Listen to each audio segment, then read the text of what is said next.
और अब बात करते हैं राहुल गांधी से। ईडी की पूछताछ पर कांग्रेस नेता जिस तरीके से मुखर हुए हैं, उसके बाद ऐसा लग रहा है कि चिंतन शिविर में जो एकजुटता का संदेश दिया गया वो कम से कम राहुल गांधी को लेकर दिखाई दिया। इस दौरान मुख्यमंत्री अशोक गहलोत ने कहा कि शांतिपूर्ण मार्च से सरकार को दिक्कत क्या है। भूपेश बघेल बोले, आप इस शरीर को नष्ट कर सकते हैं लेकिन विचारों को कैद नहीं कर सकते। वहीं सांसद प्रमोद तिवारी ने कहा कि राहुल गांधी पर फर्जी केस लगाया गया है। दिग्विजय सिंह बोले, मोदी जब डरते हैं ईडी को आगे करते हैं। सचिन पायलट ने कहा, केंद्र सरकार एजेंसियों का दुरुपयोग कर रही है। वहीं शिवसेना नेता संजय राउत ने कहा, राहुल गांधी के खिलाफ कार्रवाई गैर कानूनी है। जो भी बीजेपी के खिलाफ बोलता है उस पर कार्रवाई की जाती है। रॉबर्ट वाड्रा ने कहा कि राहुल गांधी तमाम निराधार आरोपों से बरी होंगे और अंत में सत्य की जीत होगी। कार्ति चिदंबरम बोले, मुझे ईडी के नोटिस सबसे ज्यादा बार मिले हैं। मैं ईडी के मामलों में कांग्रेस का विशेषज्ञ हो चुका हूं।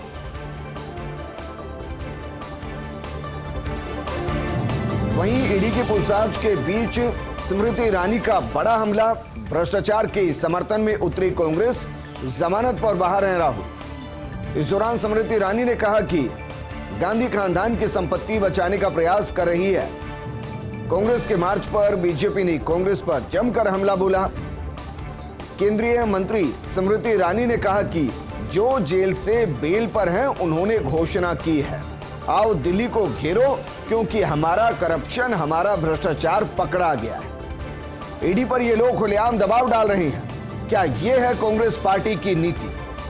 डोनेशन से कांग्रेस का समर्थन करने वालों से स्मृति ईरानी ने सवाल किया और कहा कि राहुल का संबंध डेक्स मर्चेंटाइन प्राइवेट लिमिटेड के साथ क्या है, यह खुलासा होना चाहिए। यह गांधी खानदान की 2000 करोड़ की संपत्ति को बचाने की कांग्रेस की कोशिश।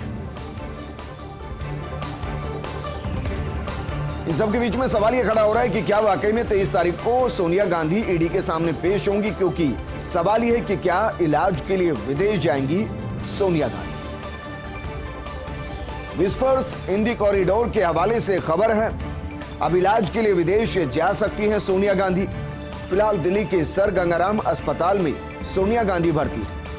कोविड संक्रमण के चलते अस्पताल में चल रहा सोनिया का उपचार, अब कभी भी सोनिया को इलाज के लिए ले जाया जा सकता है विदेश। नेशनल हेराल्ड केस में सोनिया को 23 जून को ईडी के समक्ष पेश होना है। पहले 2 जून को होना था, लेकिन कोरोना संक्रमित होने की वजह से तारीख को बढ़ाया गया और अब उन्हें 23 तारीख को पेश होना है। लेकिन सवाल यही है कि अगर वो इलाज के लिए विदेश चली जाएंगी तो क्या वापस उनको एक नई तारीख दी जाएगी? पश्चिम बंगाल में एक बड़ा बदलाव किया गया, क्योंकि अब मुख्यमंत्री ममता बनर्जी यानी कि पश्चिम बंगाल में दीदी कुलपति होंगी। पश्चिम बंगाल विधानसभा में आज अहम विधेयक पारित हो गया है। अब मुख्यमंत्री ममता बनर्जी सभी राज्य संचालित विश्वविद्यालयों की कुलपति होंगी। अभी तक वहां के राज्यपाल कुलपति के तौर पर यूनिवर्सिटीज को संभालते हैं, लेकिन अब राज्यपाल धनखड़ का राज्य में संचालित विश्वविद्यालयों पर दखल नहीं रहेगा। राज्यपाल को निजी विश्वविद्यालयों में विजिटर के पद से भी हटाया गया। अब मुख्यमंत्री ममता बनर्जी कृषि, स्वास्थ्य, पशुपालन, अल्पसंख्यक मामलों की विभाग समेत कई विभागों के अंतर्गत आने वाले राज्य विश्वविद्यालयों के कुलपति बन जाएंगे। सभी 17 राज्य संचालित विश्वविद्यालयों के पदेन चांसलर थे राज्यपाल जगदीप धनखड़। अब सभी 17 राज्य संचालित विश्वविद्यालयों की कुलपति होंगी मुख्यमंत्री ममता बनर्जी। और एक ये हिंदुस्तान में एक नई शुरुआत है।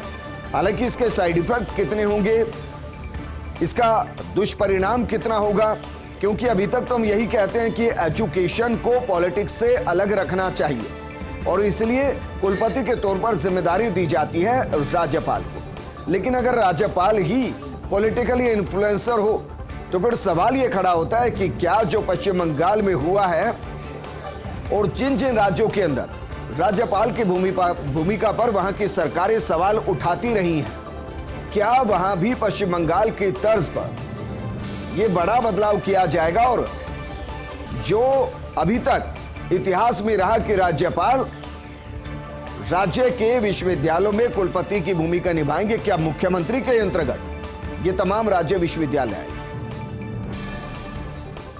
आगे बढ़ते हैं। गृह मंत्री अमित शाह से मिले मध्य प्रदेश सीएम शिवराज सिंह चौहान और कहा कि मध्य प्रदेश में हम नई सहकारिता नीति बना रहे हैं।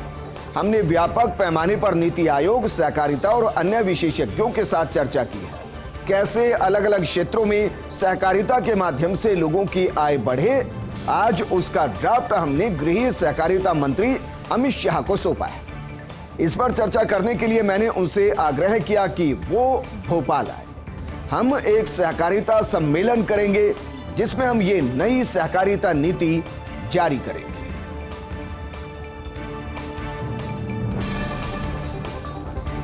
कांग्रेस के विरोध प्रदर्शन पर मुख्यमंत्री हेमंत बिस्वा शर्मा ने निशाना साधा और कहा कि राहुल गांधी देश के एक सांसद हैं। ईडी के बुलाने पर उनको जाना चाहिए और अपना पक्ष ईडी के समक्ष रखना चाहिए। भारत का संविधान इतना मजबूत है कि अगर आप निर्दोष हैं तो आपको सजा बिल्कुल नहीं मिलेगी, लेकिन ईडी के बुलाने पर आप नामांकन करने के जैसे समर्थन लेकर जा रहे हैं तो वो गलत है। आप राज्य के सीएम सांसदों को लेकर जाते हैं तो इससे साफ होता है कि आप ईडी को डराना चाहते हैं, ईडी को दबाव में लाना चाहते हैं, और यही जिक्र स्मृति ईरानी ने भी किया। वहीं दिल्ली स्वास्थ्य मंत्री सत्येंद्र जैन को सियासी तौर पर झटका लगा है। 14 दिन की न्यायिक हिरासत में भेजे गए मंत्री सत्येंद्र जैन, जज गीतांजलि गोयल ने 14 दिन के लिए बढ़ाई हिरासत की अवधि। दिल्ली राउंज एवेन्यू कोर्ट में जमानत याचिका पर सुनवाई कल हुई। कल सुबह 11 बजे होगी जमानत याचिका पर सुनवाई। सत्येंद्र जैन की तरफ से वरिष्ठ अधिवक्ता कपिल सिब्बल पेश हुए। सरकार की तरफ से एएसजी एसवी राजू ने पक्ष रखा और कहा कि यह याचिका हमें जानकारी दिए बगैर दाखिल की गई। हमें जमानत याचिका पर अपना जवाब दाखिल करने के लिए समय चाहिए और उसके बाद समय दिया गया और अब कल सुबह 11 बजे जमानत याचिका पर सुनवाई होगी। काऊ भाषण मामले में अनुराग ठाकुर और प्रवेश वर्मा को राहत मिली है। दिल्ली हाईकोर्ट से एफआईआर की मांग वाली वृंदा करात की याचिका खारिज हो गई है। निचली अदालत के आदेश को चुनौती देते हुए दायर की गई थी याचिका। वृंदा करात ने अक्टूबर 2021 में निचली अदालत के आदेश को चुनौती दी थी। सक्षम प्राधिकारी से अपेक्षित मंजूरी नहीं लेने के आधार पर याचिका खारिज की गई थी। और अब बात करते हैं त्रिपुरा विधानसभा उपचुनाव को लेकर टीएमसी सक्रिय हो गई है। टीएमसी ने 27 स्टार प्रचारकों को मैदान में उतार दिया है। पश्चिम बंगाल के मुख्यमंत्री ममता बनर्जी भी प्रचार करेंगी। टीएमसी के राष्ट्रीय महासचिव अभिषेक बनर्जी का नाम भी सूची में शामिल है। इसके अलावा शत्रुघ्न सिन्हा, सांसद मिमी चक्रवर्ती समेत अन्य लोग भी प्रचार करते नजर आएंगे। यानी कि अब पश्चिम बंगाल से इतर टीएमसी अपने आप को सियासी तौर पर बाकी राज्यों में बढ़ाना चाहती है और अब शुरुआत हो रही है त्रिपुरा से उपचुनाव को लेकर, जहां स्टार प्रचारक सिर्फ बाई इलेक्शन है लेकिन 27 स्टार प्रचारकों को मैदान में उतारा गया। खुद पश्चिम बंगाल के मुख्यमंत्री ममता बनर्जी स्टार प्रचारक की लिस्ट में है। वहीं राष्ट्रीय महासचिव अभिषेक बनर्जी का नाम भी इस लिस्ट में शामिल है। शत्रुघ्न सिन्हा है, सांसद मिमी चक्रवर्ती हैं, अन्य लोगों के नाम भी है जो प्रचार करते हुए नजर आएंगे। जरा सोचिए, हवा में उड़ान के दौरान अगर अचानक से एयरक्राफ्ट का इंजन फेल हो जाए तो क्या होगा। पायलट की सूझबूझ से बड़ा हादसा टल गया है। अमेठी जिले के फुर्सतगंज स्थित इंदिरा गांधी उड़ान अकादमी से उड़ान भरी थी। एयरक्राफ्ट की काले मजरे तेंदुआ गांव में कराई गई इमरजेंसी लैंडिंग। घटना में बाल बाल बचे प्रशिक्षु पायलट अजय कुमार ईश्वर भाई पटेल। हालांकि विमान क्षतिग्रस्त हो गया। डीजीसीए करेगा घटना की जांच और घटना की सूचना के बाद मौके पर तहसीलदार भी पहुंचे, पुलिस बल भी पहुंचा। राहत की बात यह है कि प्रशिक्षु पायलट महफूज है, सेफ है। महंगाई के बीच में आम आदमी की कमर को तोड़ रही है आरबीआई, क्योंकि आरबीआई द्वारा रेपो दरों में इजाफों का असर अब दिखाई देने लगा है। देश के 2 और बड़े बैंकों ने अपने ग्राहकों को झटका दिया है। ब्याज दरों में किया 20 बेसिक पॉइंट तक का इजाफा। बैंक ऑफ बड़ौदा और यूनियन बैंक ऑफ इंडिया ने वृद्धि की है।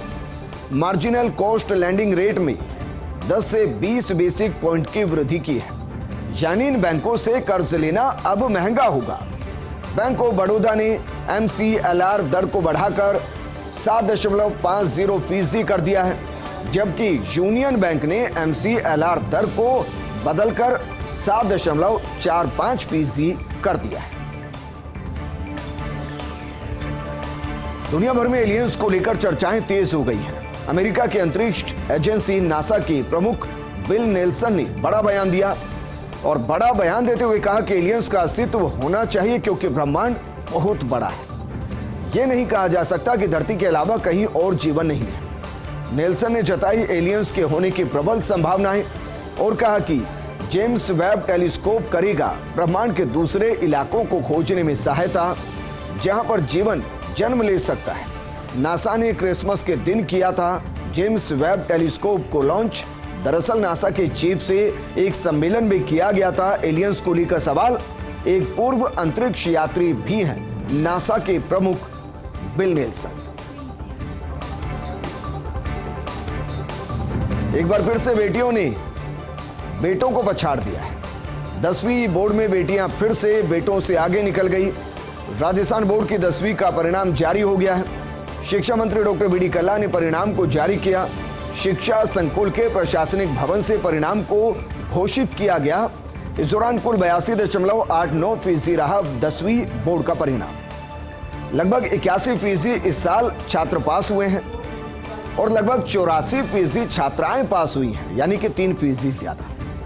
परीक्षा के लिए हर साल 10,36,626 परीक्षार्थी पंजीकृत थे। 8,77,000 विद्यार्थी पास हुए परीक्षा में।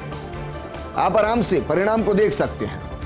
www.rajesthen.rajasthen.gov.in यानी कि rajeduboard.rajasthan.government.in इस पर आप परिणाम देख सकते हैं।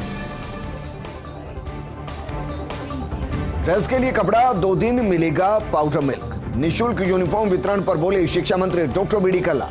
शिक्षकों की तरफ से हो रहे विरोध को लेकर मंत्री बी डी कल्ला ने कहा, यूनिफॉर्म का कपड़ा सरकार की तरफ से स्कूल मैनेजमेंट को दिया जाएगा, उसमें शिक्षकों की कहीं कोई भागीदारी नहीं है। मुझे नहीं लगता कि यूनिफॉर्म के वितरण से शिक्षकों को कोई आपत्ति होगी। मिड डे मील में दूध वितरण पर मंत्री डॉक्टर बी डी कल्ला ने कहा, सप्ताह में 2 दिन बच्चों को दूध दिया जाएगा। पहले ये दुविधा थी कि बच्चों को दूध गर्म करके देना होगा या नहीं। अब सरकार का फैसला है कि पाउडर मिल्क दिया जाएगा बच्चों को। इस संबंध में हो चुकी अधिकारियों से मीटिंग। अगस्त से योजना दिखने लगेगी धरातल पर। 1 दशक तक राजस्थान में रिफाइनरी पर नहीं लगेगा भूमि कर। राजस्थान में रिफाइनरी की भूमि पर लगने वाले भूमि कर को माफ कर दिया गया है। राज्य सरकार ने शर्त के साथ माफ किया है।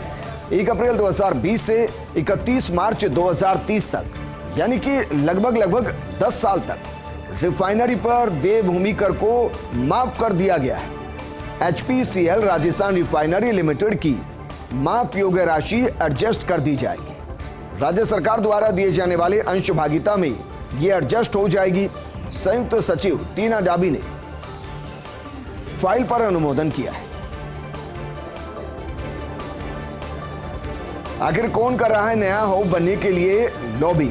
2 IFS इस महीने तो 2 अगले महीने हो रहे सेवानिवृत्त। ऐसे में PCCF बनने की लॉबिंग में जुटे हैं एक वरिष्ठ अफसर। वर्तमान हाउस डॉक्टर DN पांडे अगले साल जून में सेवानिवृत्त हो जाएंगे, रिटायर्ड हो जाएंगे। लॉबिंग कर रहे अफसर के पास मई 2024 तक का समय है। जातीय समीकरण के जरिए लॉबिंग में जुटे हैं साहब। हालांकि प्रदेश में नहीं रही रिटायरमेंट से पहले वरिष्ठतम और अनुभवी को हॉफ से हटाने की परंपरा। दूसरी तरफ लॉबिंग कर रहे अफसर पर जांच के नाम पर मनमाफिक सुविधाएं लेने के आरोप हैं।